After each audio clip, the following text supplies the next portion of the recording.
she said! Let them eat cake. Who took the bomb? We're getting screwed, man. Every time we turn around, we're getting screwed. Oh, the revolution's going to be through podcasting for sure. That's the only way we talk. It's the little guys that take the brunt of everything.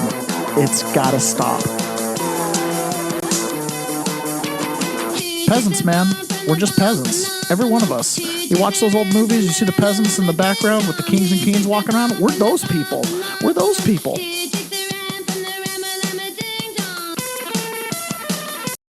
Good morning, peasants. Welcome to another episode of the Peasants Perspective. So glad to be here with you guys today. Two in a row. Two in a row.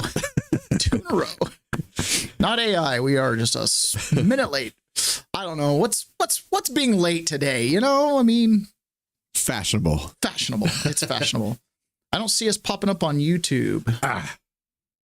It's okay if we don't, I guess. We'll just miss out on Sapphire Patriot today. I show one person there. Well, then why can't I even find it? Oh, there it is. User error. I don't know. I don't know what the delay is. It's funny when I see us popping up on YouTube. Oh, gotta make that. That's all me. When I was set up without you, the delay didn't seem too bad, but when I do it the way we do it when you're here, there's a pretty big delay between me talking and what the people, the peasants, are seeing. Yeah. Good morning, Farazier, and good morning, Pony Boy. Welcome. Ron, you said walking in here today that you're excited, and for no reason. Yep. I don't know why. Maybe it's because you have hope. You have hope. Justice is coming. Yes. That is it. That is it.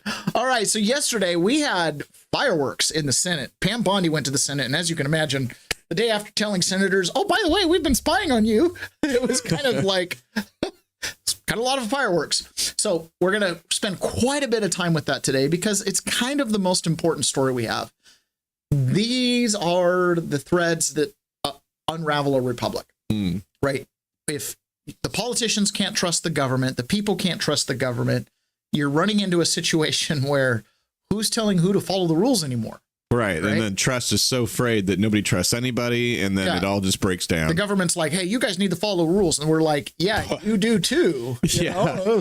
I was thinking about that this morning, like how people are like, oh, well, you know, some of those words in the Constitution or some of those laws or some of those codes or some of those rules, you know, and it's like, well, at some point they put those words on paper because they meant something. Yeah. Greg Gutfeld said that to Jessica Tarlov. It's like, you guys, your problem is you don't know what words mean. Yeah, exactly. You guys read into things that aren't there. Yeah.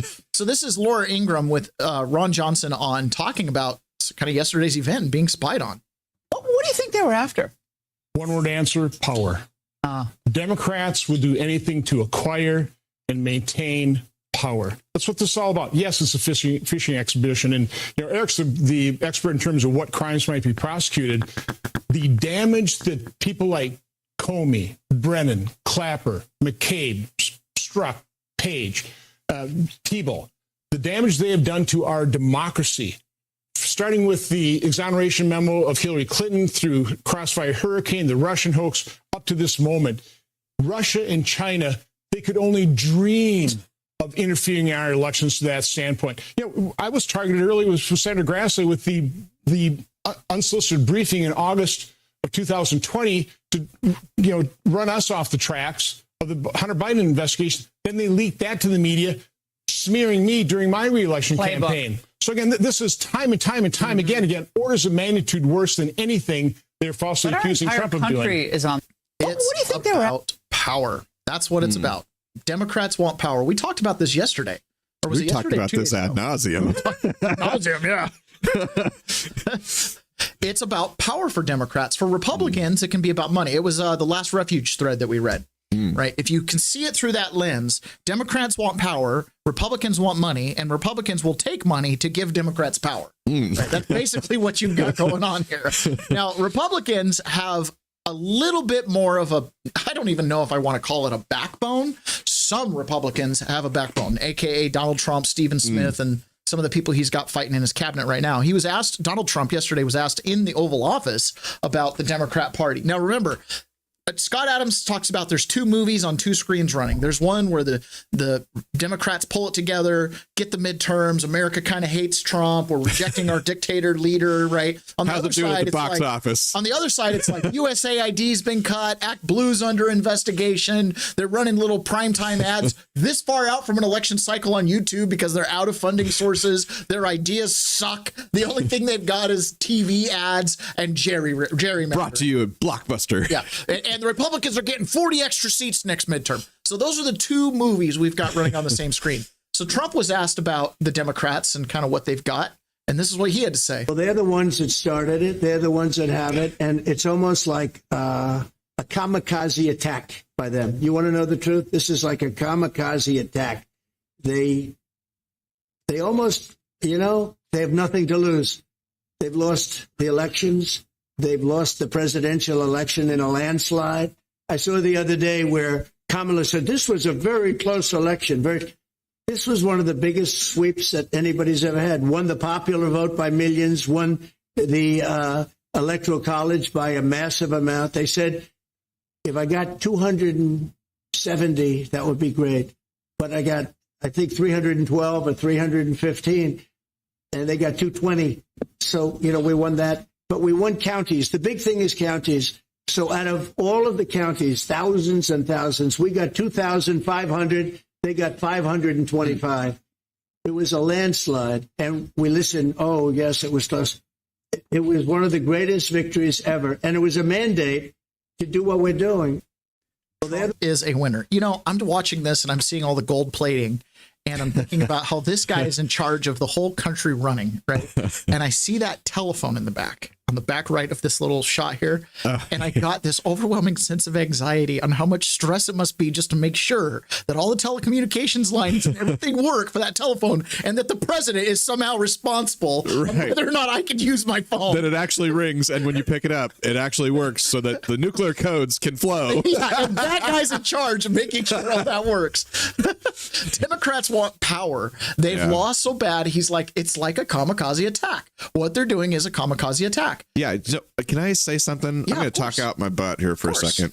So yesterday I was listening to, I think it was one of those shows on 97.3, and it was they were talking politics, and they were talking about the stalemate between the Republicans and Democrats, and how come Chuck Schumer can't get his butt pulled out. Anyways, I was sitting there thinking about this, how they do this every time there's we got to raise the lid, or we got to keep government going, and how both sides kind of do this stalemate where they want to let the other guy, they got to wait until the other guy moves,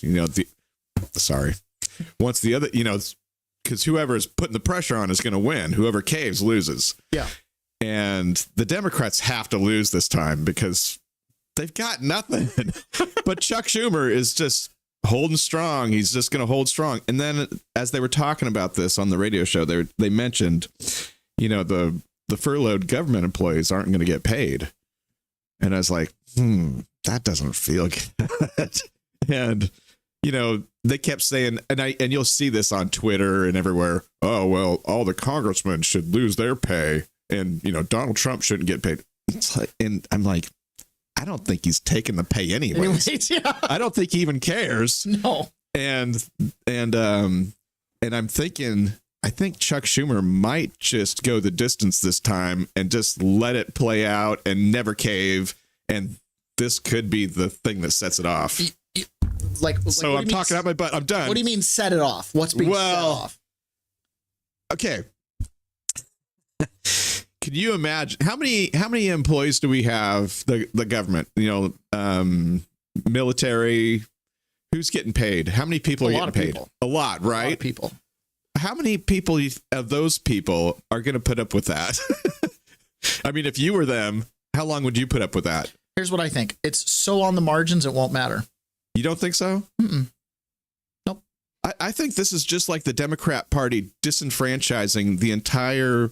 No, this is like when Boeing decides to move a factory, or when a factory Okay. decides to shut down in Indiana and a town loses 15,000 jobs in a city of 45,000. I know, but Right. the This rest is- of America is also watching this happen. An entire class, the entire military people getting just crapped on. Oh, well, hold on. You're talking two different things. Okay. Yes, federal workers are required to come into work if you're considered essential. Cops, Sure. military, guards, blah, blah, blah. Sure. Got to come into work. Yep. They will get paid. There is zero doubt that they're not going to get their back. Oh, I don't doubt that they'll get paid. But the fact that Chuck Schumer just loves to just dangle us out in the wind. Yeah. I just don't think I'm that more people of- are going to put up with I'm that. more of the theory of they've got nothing and this is all they've got. Yeah, Like, that is what I'm saying. They're like, it kind of makes Trump look bad. And they're like, but he's accomplishing his agenda of deconstructing the administrative state. Yeah, well, that's already happening. So at Yeah. least we can get a couple political points. Yes. That's what it looks like to me. Yes. I don't think they have a serious plan. I don't think. No, that is exactly what I'm saying. He's ready to let this just fall off the cliff, and whatever happens. Oh, yeah. And I'm just thinking, this is so dumb for the Democrat Party to do this. Even though, I'm not a Republican / Democrat. Forget the parties, but still, this is just the dumbest move because you're disenfranchising an entire new class of people that before this moment you were always embracing, and you were the people's party. You were the people that were going to make sure all the government party people get paid. I mean, Schumer was that? Trump. Schumer. Yeah. And now he's not. He's just like, we don't care if you Oh, get paid. no, I know, man. It's about. But how long are those people going to put up with it? I think this is a great opportunity for Donald Trump to say, hey, we're making sure everybody's getting paid. I'm with you. I don't think that's their objective, though. They don't want to pay people. Like, I didn't pull the clip today because we've got a lot of clips, but he was like, hey, man, if they keep this shutdown going much longer, we might actually balance the budget. That's what he said. He says, we are not hiring people back. Like, keep it going every day. Thousands of people are getting fired. So I think it's the opposite. Yes, I think Chuck Schumer is totally hurting his workers because 80-90% of the people that are going to be laid off are bureaucrat types that are typically high percent Democrat voter. Yeah, all their people. Kamikaze. I said it. This is kamikaze. Like, and that's what it was bringing to my mind. Is like, I think that's a really good way to call it. Okay, so let's look at this right here. So there's a political article a couple days ago. This is from October 3rd. So this is 5 days ago.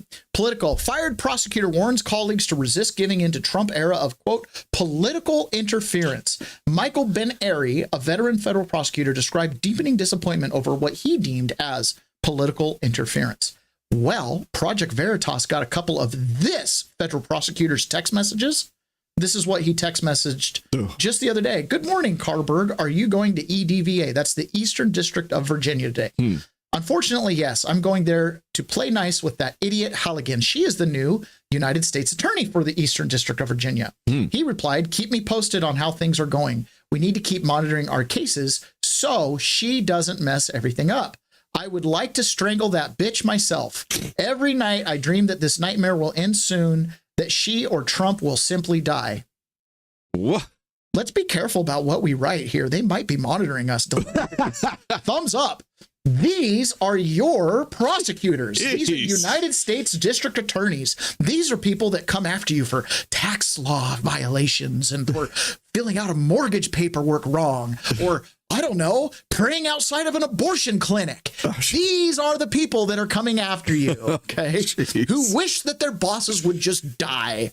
Now, if you don't think that this wasn't endemic in the FBI and the DOJ, this is Todd Blanche, who we're very suspect of this man right now. We'll see. Time will tell. And Kash Patel talking about finding all of this information about spying on these U.S. senators that we covered yesterday. Step back and think about it for a second. You have, as you now know of, 8 sitting United States senators whose phone records were subpoenaed by the Department of Justice in the prior administration. For what? For what purpose? None of these senators are criminals. They have no criminal activity associated with them whatsoever. Why did the Department of Justice and Jack Smith go in there and authorize subpoenas? And it's not just them, there's others. And so what we're doing in our transparency, in our commitment to transparency, in our initiative at FBI and DOJ, is putting the records out, providing them to Congress, letting them conduct oversight. But we will also internally investigate those involved. We've already disbanded the public corruption squad at WFO. We've already jettisoned these people at the FBI that were involved in the politicization of law enforcement. And if there needs to be a criminal investigation, you better believe it. We're on it. If there needs to be. I sure hope there is. I don't know. Maybe it's totally normal to spy on senators. I mean, you could ask Herbert or J. Edgar Hoover. I'm sure he had a whole list of them. So Eric Schmidt in the hallway of Congress yesterday, he had a fiery tirade on the Senate floor talking about how dare these Democrats have hypocrisy. Trump's weaponizing government. Do you not know what you just did? And by the way, there's a difference between vengeance and retribution and justice. Okay. He emphasized this fact in the hallway in Congress yesterday. Do you think this Justice Department is acting politically by going after President Trump's enemies, James Comey, Senator Schiff? I'm glad you asked the question. Let me make a clear distinction. The weaponization we saw under Joe Biden, okay, that is the weaponization of government. The idea that you would hold people accountable who weaponize the Justice Department is not the same thing. So I hope we'll make that clear. I'm going to say that 1,000 times. This is not the same thing. By the way, if President Trump wanted to do that, he would have done that in his first term against Hillary Clinton and all the people that came at him then. That didn't happen. So this Justice Department is abiding by every single court ruling, and they're trying to clean up a mess that, again, was the most dramatic example of corruption you could ever have in the Department of Justice. I think he's got a really good attitude on this. Unfortunately, the talking point is out there. Vengeance tour, retribution, justice. Now, in fairness, Trump did use a few of these words. Here's Chris Cuomo, rehabilitating CNN anchor on News Nation. I heard some Democrat senator or representative or whatever telling someone, why don't you go over and get a show on News Nation? Like really derogatory. Chris Cuomo. I don't know. I'd take a show on News Nation. Okay, so Chris Cuomo. He's talking to Eric Trump here, and he's like, hey, man, don't you think it's wrong that you're doing the same thing to them that they did to you, as if there's some type of parody here? You think that it is fair to say it looks like the administration is going after its political opponents now and doing exactly what you say you oppose? That's what, Comey? Because I mean, it seemed very clear to me in the congressional testimony. I don't know, just watching it, I certainly seemed like he lied to me. I mean, I'm also wondering what an FBI director is doing, taking memos from the FBI and leaking them to the New York Times. I mean, Chris, I'm a guy that hopes that the FBI director would be keeping planes from flying into buildings, keeping our country safe, keeping the Western way of life safe. Instead, this guy is, communicating every single day with the New York Times. I mean, I'd hope a lot better, but I find it so ironic that you're literally one that's pushing back on the weaponization of government when the very same people that were coming after us, went after your brother, like hounds. I mean, they did everything they could to destroy his governorship. They did everything they could to destroy his life. They did everything they could to destroy you. I sat in that same seat. The only difference is my last name wasn't Cuomo. My last name was Trump. They were trying to destroy my father. And by doing that, they were trying to destroy me, and they were trying to destroy the Trump organization. They were trying to take all our assets and strip our name off of every building in New York City. You've been on the receiving end of the very same people that I've been on the receiving end of. And so to play coy with me as if this isn't happening in the United States of America just seems ironic and foolish, given what you've been through more so than anybody. Hold on a second. What did you just say that you think I'm doing? I'm asking you questions about whether or not, if something is wrong, is it also wrong to do the same thing when you get back in power, which certainly happened the first time the administration came in. You went right after Biden. And I don't mean you weren't part of the administration. I'll get to you in a second in terms of what's going on right now. But if you think I'm playing coy, you don't know me as well as you should. Chris, I'm not playing. I know what happened to me. I'm saying that what is happening now looks like what was done to you. That's why I'm asking the question. Did we raid Biden's home?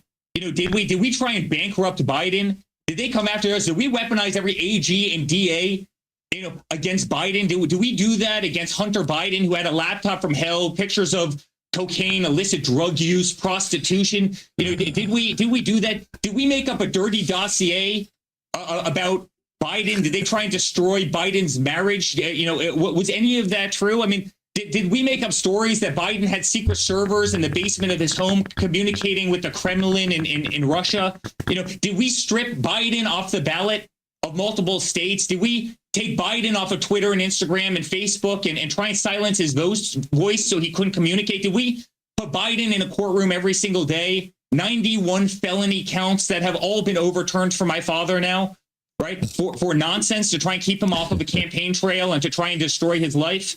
You know, did we do any of that? That's a good question. Did they? Cuomo. Cuomo. Ah. The crazy thing about it is really when you lay it all out there, and the Eric Schmidt clip from yesterday in the Senate would have been really good to play, but it's an hour-long narrative of Crossfire Hurricane, or it's a mid-year exam with Hillary Clinton, Crossfire Hurricane, you go on and on and on. And you can really extend it back. Like I had an episode before called It All Started in Libya, where I talked about Hillary Clinton in Libya and how General Flynn became aware of her and how, what was the guy's name? It's their Sydney something. They have like a guy that hangs around all the time and makes money off the Clintons. It's like their business manager. I can't remember what his name is. Anyways, you hear his name and people recognize it if you were involved in politics in the 90s. But, you know, it's like cover up after cover up, which then leads to having to use more power in order to get the cover up and on and on. Even Chris Coons with this tapping or wiretapping or subpoenaing the phone records of United States senators, even he has this to say. Just on the surface of it would strike me as a significant invasion of the right of senators to conduct their jobs. So this is something I think needs urgent follow-up. But yeah, just on the surface, it looks kind of serious. I mean, just imagine if you're a sitting U.S. senator and, I don't know, let's just pretend you're up to something a little bit nefarious, and all of a sudden you're like, oh, they're listening?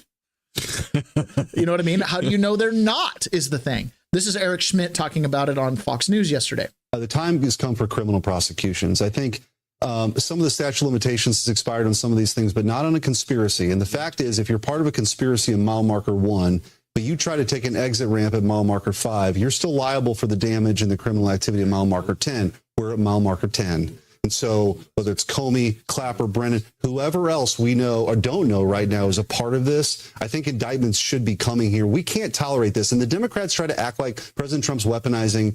It's not what's happening. It's about accountability. It is. And I would say this. Someone has to be accountable. 100%. And also we need to be clear of the distinction. They weaponized it. The fact that we would go after people who weaponized it is not the same thing, because if we don't do that, it's going to happen again. The time has come for criminal. If you don't do it, it's going to happen again. And I mean, as a political scientist studying, you know, the Kennedy assassination and the FBI and J. Edgar Hoover, you kind of look at it and you go, they're never held accountable. They're never held accountable. I mean, you can make a list of all the FBI agents and officers and people that have ever been arrested for different crimes, and almost all of them are going to be like one-off things. You know, and you'll have a couple that are involved in some crime during their duties, you know, like color of law violations or whatever, but it's pretty rare. When you actually look at it and you start hearing stuff like this, and you're like, is the reason it's rare because it's a little bit too easy for them to cover up their own crimes? Like if you can spy on senators, if you can spy on 280,000 Americans, which we're going to show here in just a second, right? And then you can turn around and go to great lengths to cover it up so that nobody can ever find it. How common is this? Are these well-worn pathways of cover-up? Sean, I want to peel this onion carefully. Look, they put this information, those that weaponized the FBI and prior leadership at DOJ and FBI, they took this information where they subpoenaed 8 sitting United States senators, put it in a lockbox, put that lockbox in a vault, and then put that vault in a cyber place where no one can see or search these files. They're called restricted access and prohibited access. Restricted access means some people get to see it. Prohibited access, you put it in there when you want to hide it from the world, and that takes the authorization of the Attorney General and the Director of the FBI. So not only did they weaponize this law enforcement, but when we got in there, and when I got in as the FBI Director, from my experience as Russiagate, I knew where to look and what rooms to open and what doors to kick down. And that's what we did. We found this information to expose the politicization by Jack Smith and the prior Department of Justice. I mean, just think about it. 8 sitting United States senators phone records were gathered and subpoenaed through the grand jury process, and it was buried and wormholed with the hope that no one would find it. So we're just scratching the surface here, but accountability is coming. You're darn right I fired those agents. You're darn right I blew up CR-15, the public corruption squad that led the weaponization at the Washington field office. We're just warming up, but we are running our investigations to the ground. We are finding every single person involved. We will not leave a single room locked. We will go in through all the prohibited access requirements, and we will find the material and show the American public, like we have done in this FBI, more transformative and transparent than any in the U.S. history, to bring accountability to the American people. And we will work with our partners in Congress, who should be furious at the prior administration's leadership and weaponization and singular politicization of law enforcement. The American public sees what we're doing, Sean, with the stats you just read off in the beginning. They see what we're doing here to unseal the vault and show the world how the deep state actually operated. It's not a Republican fiction. This is what Donald Trump was put in place to do, and I'm honored to be his FBI director to lead this charge, and the men and women at the FBI. He really is the only guy that probably could have gone to the FBI and found a lot of that stuff. And he's saying all the right words, but, less chat, more splat. Yeah. Now, in fairness, I know. It's been 9 months. I know. And the attorney that was in charge of going after Comey wanted to kill his boss. I know. So, I'll give him a few more minutes. I mean, hey, get it done. Go get it. No, I was actually going to slit your throat when you came in for coffee this morning. Do you see what I'm saying? Yeah, I do. I'll give him some more time, but that sure. Eastern District of Virginia prosecutor is more likely to grab a subpoena on cash than he was to go after Comey, right? Yeah. That is a problem. This is Fusion Ken Delanian. They call him Fusion Ken because he's one of the PP dossier leakers from Fusion GPS, so we call him Fusion Ken, or at least one. So Fusion Ken here gets on to MSNBC, and he's just all mad and upset, and he just can't understand why they think that this wasn't like lawfully predicated. I mean, it's just normal habit for the government to spy on senators. This was, Nicole, an insidious triumph of right-wing propaganda, because Chuck Grassley releases this redacted FBI document that shows that the FBI, as part of the Jack Smith investigation, obtained the tolling records, to and from records that are the property of the phone company and that are obtainable by a subpoena, not a warrant, not a court order, but a subpoena. The FBI obtained those in the course of investigating the insurrection. But Grassley puts that out. Right-wing media explodes in rage. And so Fusion Ken here is trying to tell us that it wasn't a warrant. It was just a subpoena. It's just, normal. You just subpoena everything. It's not a big deal. And calls this spying on Republican senators. And by the time it gets to the hearing, when sort of mainstream reporters like me are just trying to figure out what is this all about and what's the context here, you have senators saying that they were wiretapped, which was just a fantasy. That's not what happened. What this was Jack Smith trying to figure out who Donald Trump was calling when he was trying to delay the certification, this is according to my sources, of the 2020 election. He was talking to members of Congress, and it wasn't just, he has multiple cell phones. He goes through intermediaries. And there was a reference to this in the Smith report. He talks about Trump calling members of Congress. And he also talks about consulting with public integrity about the proper way to investigate that and how to obtain documents. So this is perfectly legitimate. These senators were not targeted. They were not under investigation. They were essentially witnesses in this investigation. But they've made it into this fake scandal. And now it's having real world repercussions because, as you said, Kash Patel just announced not long ago that he's firing FBI agents and disbanding a corruption squad. This is not the first corruption squad they disbanded, by the way. They had previously disbanded one in the Washington field office whose job was to investigate corruption in Congress, ironically enough.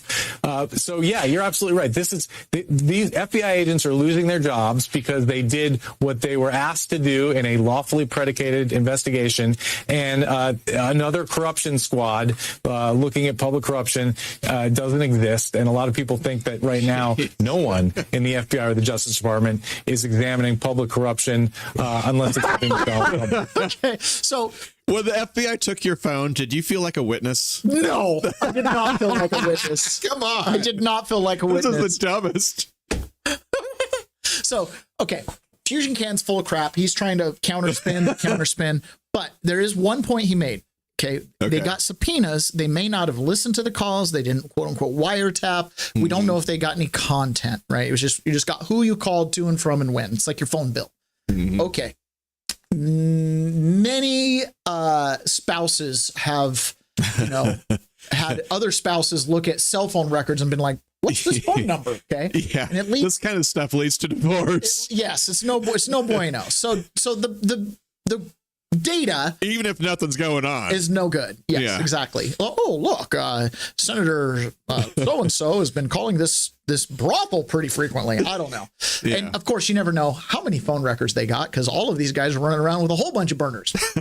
So point is, he's right. The Republicans have taken this and turned it into something bigger than just a subpoena in the course of an investigation. This isn't saying the investigation was properly predicated. The point is this might have been one of the steps that's just kind of like along the way once it was predicated. So go after the 3 guys that signed off on the thing, and then everyone else is just doing their job. They've got that immunity. Okay.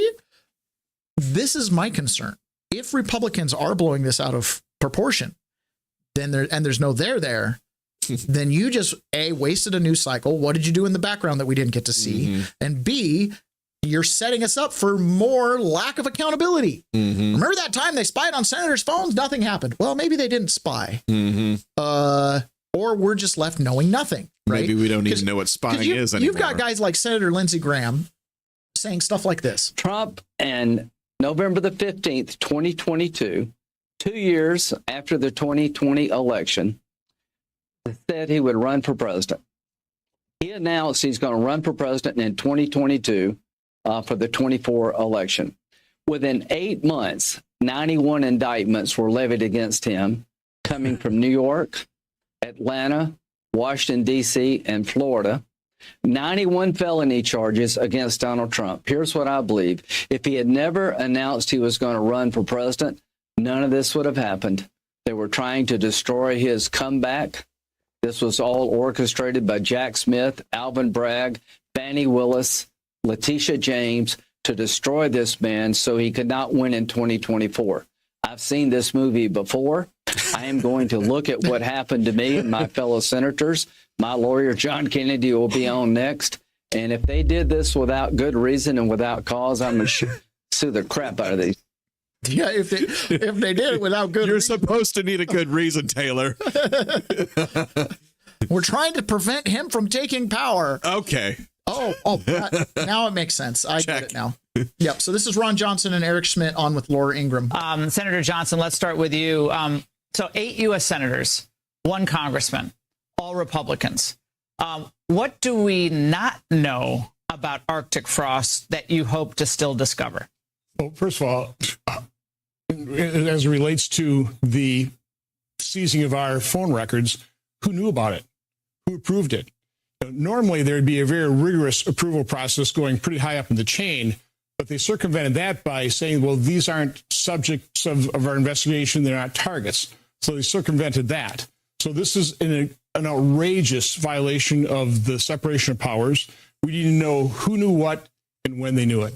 Well, there was one agent that gets named in a lot of these documents who was involved. It's like one person. Timmy Tubo. Yeah, he was the agent in charge that basically thought of this investigation and then approved it. Totally violating FBI procedures in terms of how you establish an investigation, get it approved up the chain. He did it himself. So he's one of the bad actors. But, Laura, there are plenty of people still in the Jack Smith prosecution team that are still burrowed into the FBI. This only came. It's guys like that Eastern District of Virginia guy burrowed into the FBI. I want to kill her. Yeah. Right? They're everywhere. They're everywhere. So this story, this is the kind of stuff that drives me nuts with like Cash Patel. Like, we fired all the bad guys. Did you? Because you just picked up another one last week. Yeah. It was trying to kill you and your boss, Trump. You still got a few bad apples. Yeah. Delight, because the agent who seized the records, who got them, basically used this to recertify in this cast team. Basically, it's a brag sheet. This was an accomplishment to recertify to be able to do the exact same thing again. So happenstance, we had a whistleblower. By the way, we need more whistleblowers. We need more whistleblowers. That's how we found out about the associations they were targeted, including Senator Schmidt's Association of Attorneys General targeted by this FBI. So again, this is out of control. The Biden administration, the Obama administration have weaponized government 10 times what Democrats are falsely accusing the Trump administration of doing. Sometimes when he says, or when people like this say, we need more whistleblowers, it makes me think, do these guys not see or have evidence for the things that we can see plainly from way over here?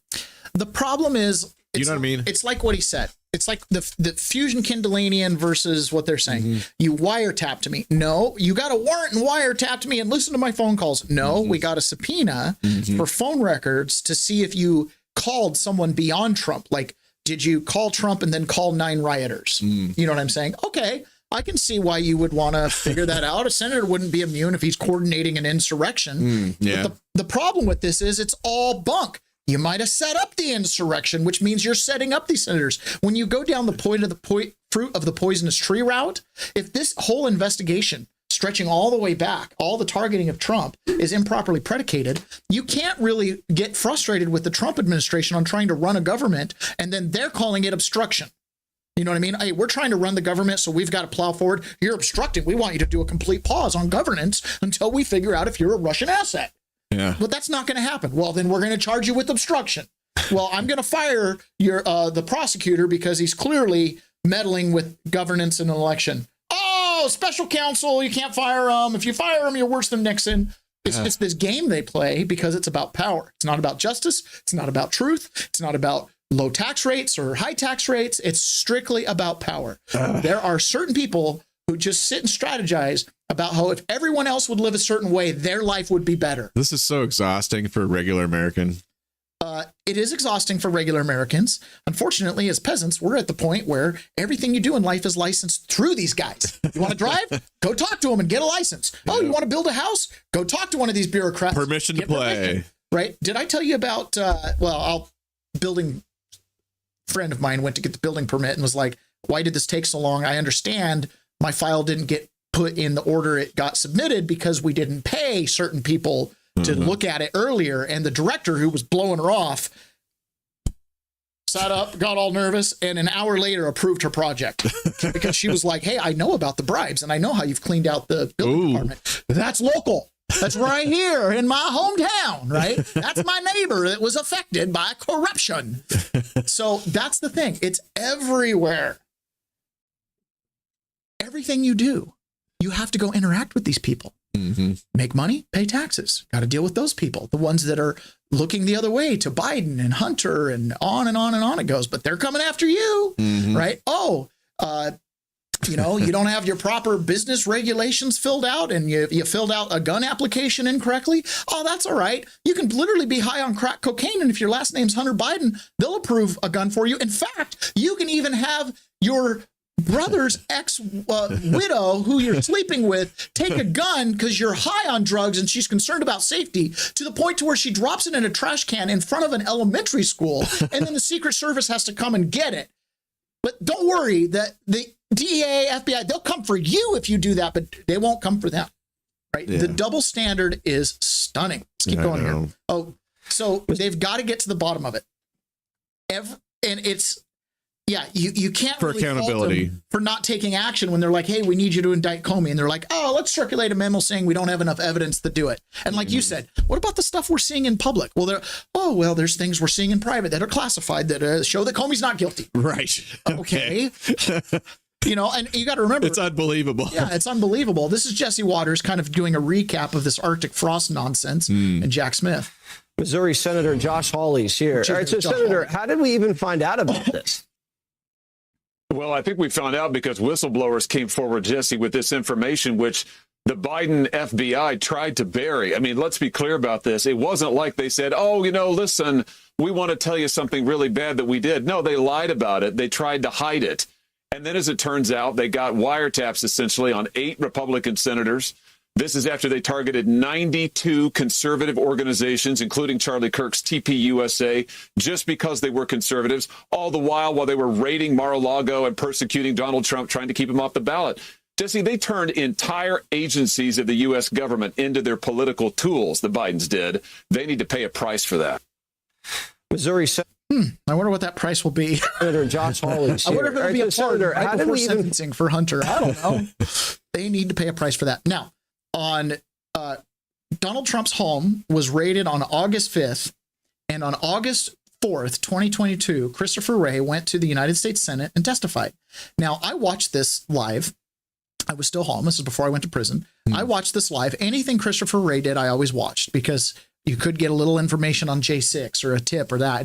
And we didn't think Chris Wray was on our side, but he was appointed by Trump. And there are some like conspiracy theory people that are like, that have quote unquote worked with Chris Wray before. And they're like, trust Wray, rays of sunlight. He's making it possible for whoever comes after him to find these documents, right? Mm-hmm. Christopher Wray might be the whistleblower to Kash Patel, telling him where to look because Christopher Wray had his hands tied. I don't believe any of it. No. Okay? But the day before the Mar-a-Lago raid, Okay. Christopher Wray was in the Senate and he bailed out early on this Senate hearing. Now, keep in mind, it's mandated he has to fly in the government jet, right? So he can get anywhere he wants to go pretty quick and they can kind of wait for him on the tarmac. It's not like you're holding up a whole commercial flight if you don't make your flight. Well, he bailed out of this hearing early and Grassley was kind of upset because he's like, hey, we're not getting the time we agreed to. And Christopher Wray tried to argue that he had a business appointment. Turns out it was a little family get together, but this is the day before the Mar-a-Lago raid. Senator, I had a flight that I'm supposed to be hightailing it to out of here, and I had understood that we were going to be done at 1:30, so that's how we ended up where we are. If it's your business trip, you got your own plane. Can it wait a while? Sorry, to be honest. I've tried to make my break as fast as I could to get right back out here. Yeah, so you took more than 5 minutes. This is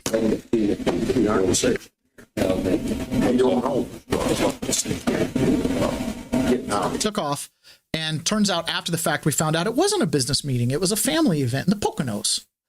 So is that lying to Congress? Should he spend at least 4 months in prison for that one? I don't know. Now, Pam Bondi yesterday went and had a fiery, dude, the Senate hearings and the House hearings with some of these administration officials are hot. They are prime time TV. I'll tell you what, you want to watch WWE, just watch C-SPAN, daytime TV. Right. These are the days of our lives. So this is Nicole Wallace on MSNBC doing a little recap of Pam Bondi testifying. So we're going to hear some highlights from Democrats. Obviously, these are skewed towards them where Pam Bondi doesn't answer a question or whatever, but we're going to listen to a couple of them. But most importantly, listen to like kind of her little opening minute monologue here, how she calls Pam Bondi a liar and all this kind of stuff. It's pretty interesting. You're watching 2 movies, 2 screens. Hi there, everyone. It's 4 o'clock in New York. It wasn't the first lie ever told before the United States Senate, and it certainly won't be the last. But what Attorney General Pam Bondi said before the members of the Senate Judiciary Committee this afternoon may very well go down as one of the most brazen, most shameless, most verifiably false statements ever uttered in that setting. Quote, the 2-tiered system of justice is over. In fact, if Bondi's on-the-record testimony today served to prove anything out in public, anything at all, it is that a 2-tiered system of justice has very much been operationalized, is the new reality in the United States of America right now.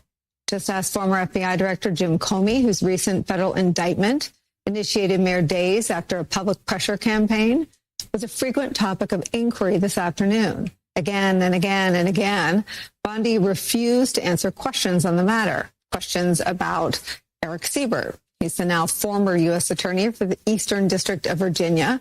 He was forced to resign after he concluded that there was not sufficient evidence to indict Jim Comey, and questions about potential coordination between Donald Trump and the Department of Justice. Watch. The night before James Comey's indictment, you had dinner with the President of the United States. Pretty intimate group. Actually, there were a lot of people there that night. That's a great James picture. Comey discussed at that dinner? I love that picture. That's a great picture. And there were a lot of people there that night. I think the entire cabinet was there. Did you discuss James Comey with the President of the United States? He was sitting just to your left.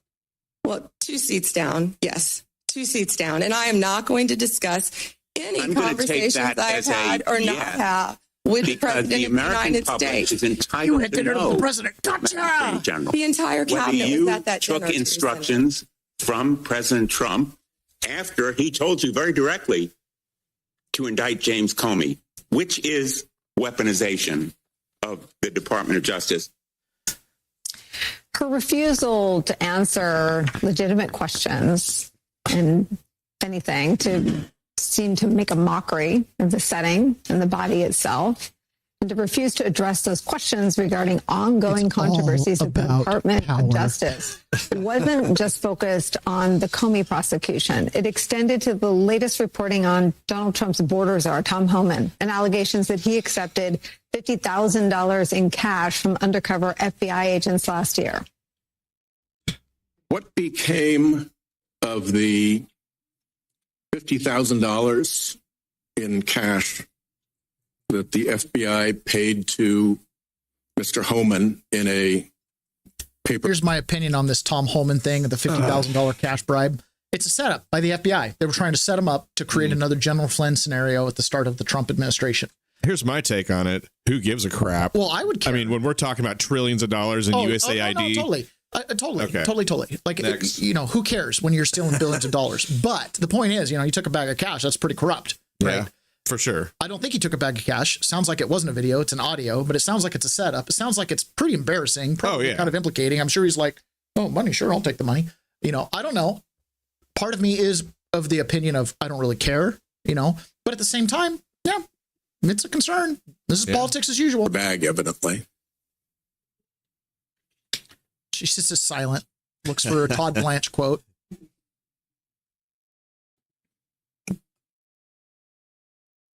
Senator, as Deputy Attorney General Todd Blanche recently stated, the investigation of Mr. Homan was subjected to a full review by the FBI, agents, and DOJ prosecutors. They found no credible evidence of any wrongdoing. And that was not my question. My question was, what became of the $50,000 in cash that the FBI delivered, evidently in a paper bag, to Mr. Homan? Tom Homan bought a Toyota. Senator, I think you're fast. I wish that was the answer. From you to a very by the FBI agents and the DOJ. This one, he promptly donated it back to the source, Act Blue. They found no credible evidence. Or even better, he donated it to your campaign. In fact, it's over campaign contribution limits and you accepted it. So we are actually investigating you for illegal campaign contribution. The double back of wrongdoing. You're very concerned about money and people taking money, and you rail against dark money. Wait a second. You work with dark money groups all the time. Senator, keep that in mind. I would be more concerned if I were you when you talk about corruption and money that when you pushed for legislation that would subsidize your wife's company. Oh, the questions here are actually pretty specific. So having you respond with completely irrelevant far-right internet talking points really is not very helpful here. Okay, now we're going to go back because he was just talking. That was the MSNBC cut. Let's look at the C-SPAN cut of this same thing. Remember, they did let Pam Bondi get a dig in at him. Well, you're funding your wife's business. That's not nearly as bad as what she also said. Let me ask you something else. There's been public reporting that Jeffrey Epstein showed people photos of President Trump with half-naked young women. Do you know if the FBI found those photographs in their search of Jeffrey Epstein's safe or premises or otherwise? Have you seen any such thing? Senator Whitehouse, you sit here and make salacious remarks, once again trying to slander President Trump left and right, when you're the one who was taking money from one of Epstein's closest confidants, I believe. I could be wrong, correct me, Reid Hoffman, who was with Jeffrey Epstein on multiple occasions. And the senator sitting right next to you tried to block the flight logs from being released. Yeah, you're grilling me on President Trump and some photograph with Epstein? Come on. The question is, did the FBI find those photographs that have been discussed publicly by a witness who claimed Jeffrey Epstein showed them to him? You don't know anything about that. Okay. It's one of those, when did you last beat your wife? Yeah. Where are these photos? The witness says that, what time is it? What witnesses have you brought that have told the truth? You know what I mean? You've literally got political articles with prosecutors being like, it's just too weaponized. There's just too much hate in there. You just said you wanted to kill your boss. Slit their throat. What was it? I wish we they need would to just turn die. down the rhetoric. We need to turn down the rhetoric. Not enough death threats to really neutralize everything. Lindsey Graham, right? He went on a little fiery tirade. Every now and then he gets a little burr under his butt. Feels like it's for the TV screens mostly. You wonder why we're looking at Comey? Give me a break. I'm telling you, it's prime time. Why are we looking at Comey? Because he ran an FBI and personally knew about exculpatory information and let it slide. How in the hell can two FBI agents interview a man who says the document you're using against a sitting president to suggest he may be a Russian agent or Carter Page that is now no longer reliable? How does that not get to the court? Can you tell me how that doesn't get to the court? You can't, can you? I can't, Senator. And Can you tell me why my phone records, when I'm the chairman of the Judiciary Committee, were sought by the Jack Smith agents?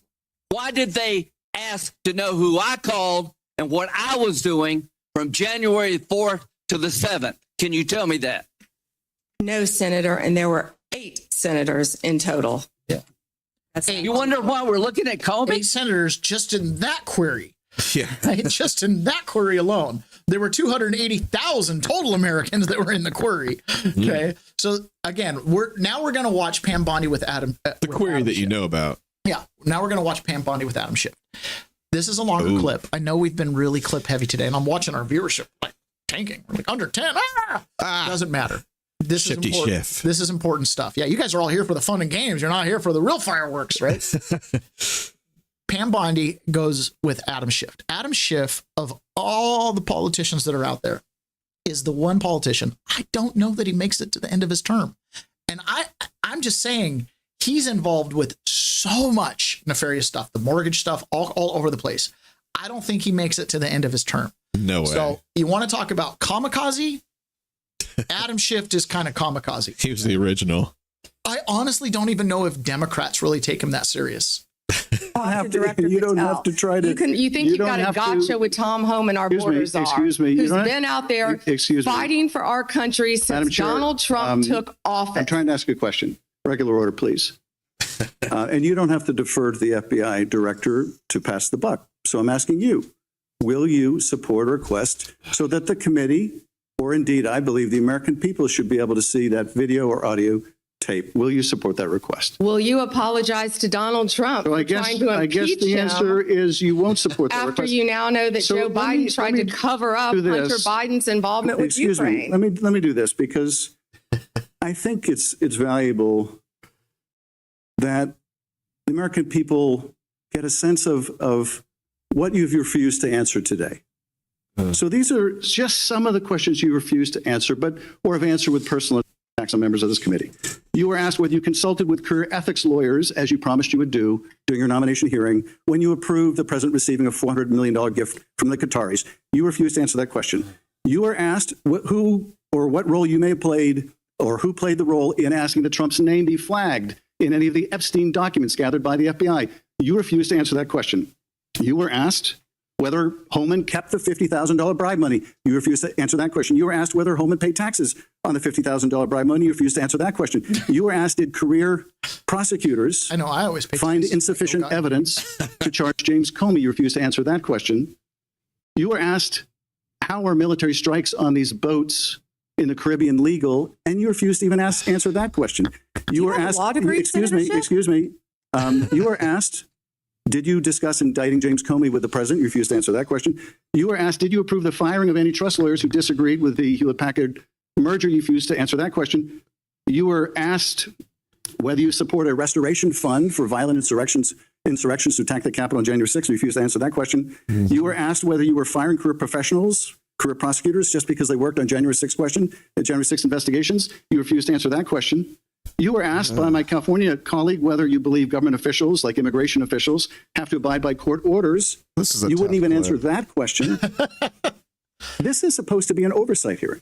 Oversight? Excuse me. Now you it's can gonna attack be fun, me. Ron. Here's the fireworks. You attacked all of us, including You can President attack Trump me, for you your can attack entire me later, career. and I know you've got plenty of canned attacks. We've heard them all day today. Canned attacks on you? This is supposed No one to be. needs a canned excuse me, attack on excuse- you. Regular order, Madam Chair. I'm trying to speak. This is supposed to be an oversight hearing. You big Of the watermelon-headed freak. And it comes in the wake of an indictment called for by the president of one of his enemies. This is supposed to be an oversight hearing, and it comes in the wake of revelations that a top administration official took $50,000 in a bag, and this department made that investigation go away. This is supposed to be an oversight hearing when realize Hillary dozens of Clinton took prosecutors have been $16 fired million in a simply bag, because they worked on cases investigating the former president. This is, and now What the about current the president. fires in California? And Do you this care is about that, supposed to be, Senator Schiff? this is, excuse me, this is supposed to be an oversight hearing in which members of Congress can get serious answers to serious questions about Are the riots in LA serious? about the cover-up of corruption, about the prosecution of the president's enemies. And I think you owe the president an apology. when will it be Your entire when will career, it be that frankly. the members of this committee on a bipartisan basis demand answers to those questions and refuse to accept Clearly you're a personal, failed lawyer refuse to because you don't accept, understand when excuse someone me, can and cannot refuse answer to a accept question. personal slander as an answer to those questions. Personal slander. With Will that, you Madam apologize Chair, to Donald I yield Trump back. for slandering him? Personal slander. Senator. May I ask unanimous consent, Madam Chair, to introduce into the record the statement of 1,000 former Justice Department officials who warned that the Comey indictment is a democracy-threatening abuse of power. May I? 1,000, Rod. There were 1,000 of them spread around. 1,000 of them signed a letter saying the criminal's not the criminal. What? 1,000 of them. Also request unanimous consent for the introduction to the record of 282 former career officials at the Justice Department raising an alarm who were voluntarily or involuntarily forced to leave the department because of improper actions taken by the Department of Justice. May I introduce with unanimous consent the Justice Department manual that talks about when initiating and declining charges are subject to impermissible considerations. And finally, Madam Chair, may I introduce the letter from Michael Ben-Ari, a career counterterrorism prosecutor, This is the DOJ, guy. a letter This is he the guy that nailed said to he his wanted his boss door, to die. which concludes by urging officials to do the right thing for the right reasons, to follow the facts and the law, and raises the alarm that the decision to remove experienced career officials from U.S. attorneys' offices, the FBI, and critical parts of DOJ undermines our country's abilities to counter terrorist organizations, malign nation-state actors, and countless others that seek to harm our nation and its citizens. And he believes that the priority is prosecuting Are you the still president's arguing, enemies or are you admitting rather than bias? protecting Ms. the Bondi, country. one moment. May I have unanimous consent Are to you enter entering these that into the record? without objection? Thank you. I yield back. Senator Brett. Senator Moody, may I clarify one thing he entered in the record? I just want to say that I believe he entered a letter by 200 and something former employees. Well, I believe the spokesperson for that letter was also the spokesperson for Jack Smith. Senator Brett. Oh, you don't have to try to. You think you got a gotcha with Tom Home and our board? Please don't investigate us. All right. Yes. Carlites, you said Schiff is annoying. Schiff is really annoying. So unfortunately, he's, Intelligence Committee, Judicial Committee. He's involved in all this stuff. Pompeo had him locked down in a Schiff looking at classified information. Here's another Pam Bondi giving 0 Fs. He put this. Oh, by the way, this is Dick Blumenthal. He was also in the Nicole Wallace clip, right? Selective, the good part. So let's look at our good part. Their good part was him getting a little thing in. Now let's listen to our good part. As instruction. There's actually 2 parts to this. You. He didn't mince words. He was very open and public that you should indict James Comey and others because they are guilty as hell. No more delay. Now, 5 days before you indicted, or grand jury at your instructions indicted James Comey. I'd like to know from you what conversations you've had with President Trump about the indictment of James Comey.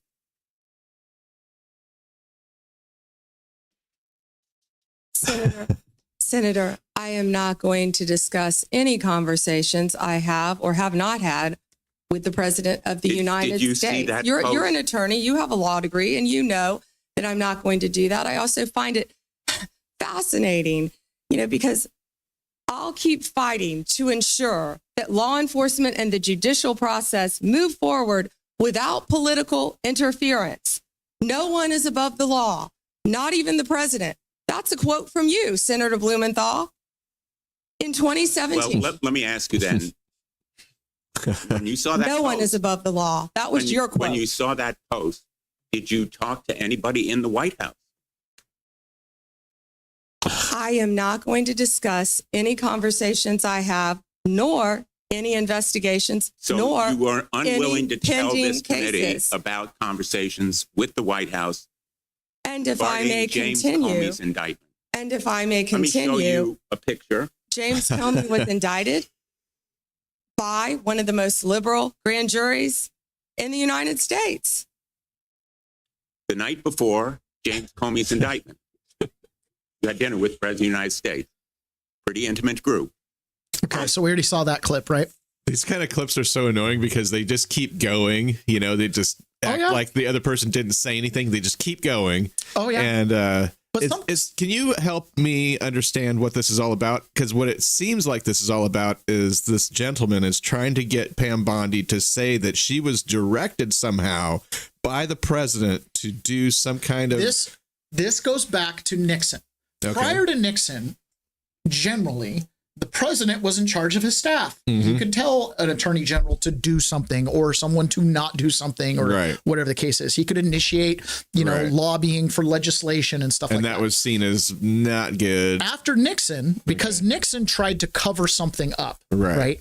And so the idea, it was like, oh my gosh, he's using the power of the DOJ to cover a crime up. We have to insulate the DOJ from the White House. Right. So that creates a beachfront for bureaucrats to basically be independent. They sit actually above the White House. The DOJ is monitoring the three, making sure they're playing right because Nixon made a mistake and tried to direct, what would probably be considered an illegal cover-up. Or I don't know.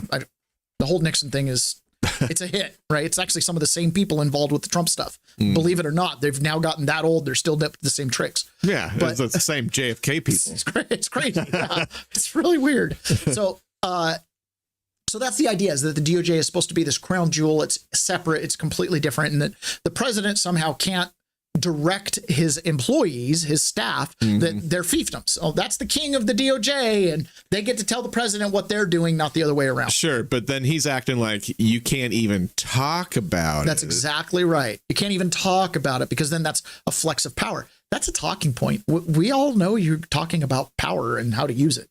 Right. Give me a break. But if somehow he gets her to say, yeah, we talked about it for a second, he's acting like it's going to be like, aha! Gotcha! Yeah, exactly. And it's like, well, then what? So what? Yeah, selective prosecution. And did he still do the crime? Right. There still has to be evidence. Yeah. Well, I mean, not technically. If you look at the last 4 years, you didn't really need a lot of evidence to send people to jail. Well, the evidence to me is my eyes wide open for the last 5 years. Reading a memo that says, go spy on the president. Yeah. Okay, so this is Pam Bondi shooting back hard at Dick Blumenthal. Again, you have to remember who we're dealing with. And it goes on both sides, not just the right or the left. It's both sides. I think you just saw what Director Radcliffe just released. This is an effort to be positive. If I can finish answering the question, I'm not going to yell over you. I'm not going to get in the gutter with you. But information that the Biden administration told them not to investigate Hunter Biden's involvement with Ukraine. I'm not going to be lectured to you about integrity by someone who lied about being in the military just to be elected a senator. Ooh. The merger between Hewlett Packard Enterprises. I kind of threw him off a little bit. Oh, is it about me? I thought this was about you. So Donald Trump posted this on Truth Social yesterday. Again, Dick Danang, or as Trump calls him, sanctimonious Richard Danang Dick Blumenthal, perhaps the biggest joke in the United States Senate, is at it again. Dick lied until the midpoint of his political career, convincing everyone, in particular the fake news media, that he was a great war hero who lived on the precipice of death in the jungles of Vietnam. He would talk about his life in the military in almost every speech, in particular the death-defying dangers he faced in his many years, quote, fight for freedom. While in Vietnam, he stated, quote, the battles were violent and long, but there was no going back, end quote. And then it happened. Blumenthal was found out to be a fraud. The soldiers in the so-called platoon came forward and said they had no idea who this guy was. He was revealed, broke down, and admitted, tears flowing from his eyes, that he lied, a whopper, one that lasted 20 years. This guy shouldn't even be in the U.S. Senate. It should be investigated and justice should be sought. Right now, there's a congressman sitting in prison for lying about his past. This is George Santos during a campaign. Well, those lies were nothing compared to those of Richard Da Nang Dick Blumenthal, perhaps the greatest phony in the history of the United States Senate. He shouldn't be allowed to speak no longer.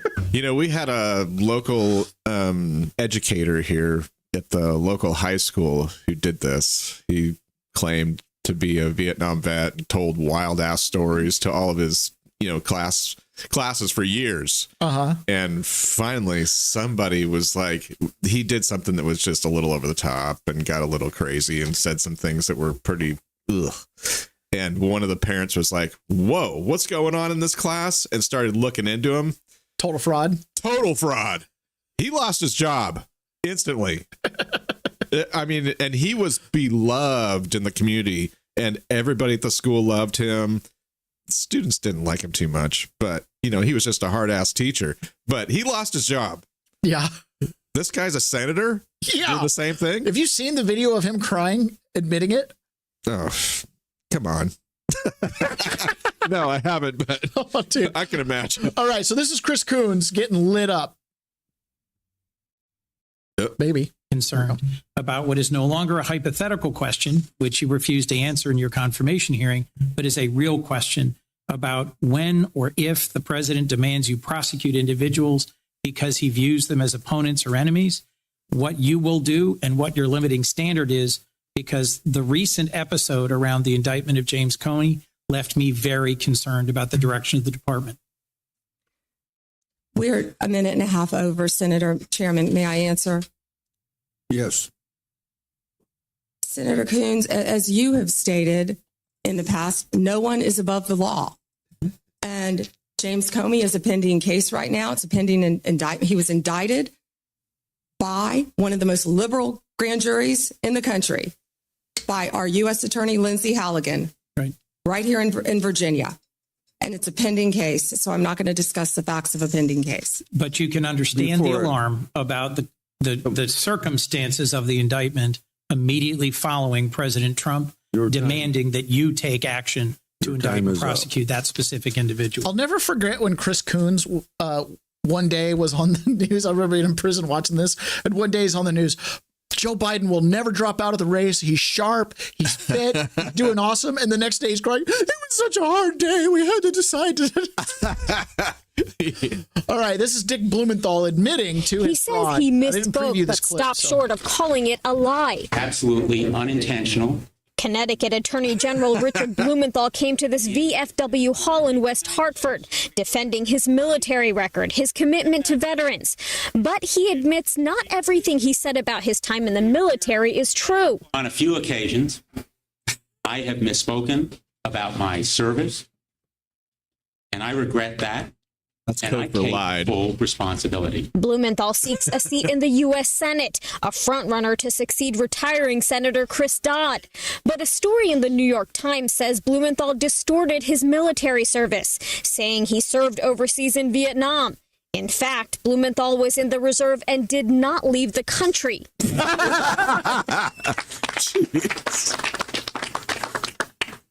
I will not allow anyone to take a few misplaced words and impugn, like that you went overseas stolen and fought valor, in a bro. jungle. Stolen valor. Record of service to our country.